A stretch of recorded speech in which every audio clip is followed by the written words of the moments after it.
Hi hello ನಮಸ್ಕಾರ. ಇವತ್ತು ಎಲ್ಲ ಕರ್ನಾಟಕದ ಜನತೆಗೆ ಬಹಳ ದುಃಖಕರವಾದಂತಹ ದಿನ ರೀ. ನಮ್ಮ ನೆಚ್ಚಿನ ನಟ ಪುನೀತ್ ರಾಜ್ಕುಮಾರ್ ಅವರನ್ನು ಕಳೆದುಕೊಂಡಿದ್ದೀವಿ ನಾವು. ಸೊ ಅವರಿಗೋಸ್ಕರ ಇದೊಂದು ಇವತ್ತ ಹಾಡನ್ನು ನಾನು ಹಾಡ್ತಾ ಇದ್ದೇನೆ. ನಿನ್ನ ಕಂಗಳ ಬಿಸಿಯ ಹನಿಗಳು ನೂರು ಕಥೆಯ ಹೇಳಿದೆ, ನಿನ್ನ ಪ್ರೇಮದ ನುಡಿಯ ಕೇಳಿ ನೂರು ನೆನಪು ಮೂಡಿದೆ.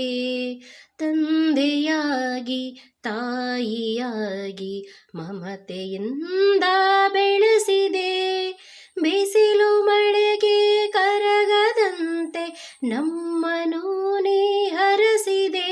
ಆ ಪ್ರೀತಿಯ ಮನ ಮರೆಯುವುದೇ, ನಿನ್ನ ಕಂಗಳ ಬಿಸಿಯ ಹನಿಗಳು ನೂರು ಕಥೆಯ ಹೇಳಿದೆ, ನಿನ್ನ ಪ್ರೇಮದ ನುಡಿಯ ಕೇಳಿ ನೂರು ನೆನಪು ಮೂಡಿದೆ. Thank you.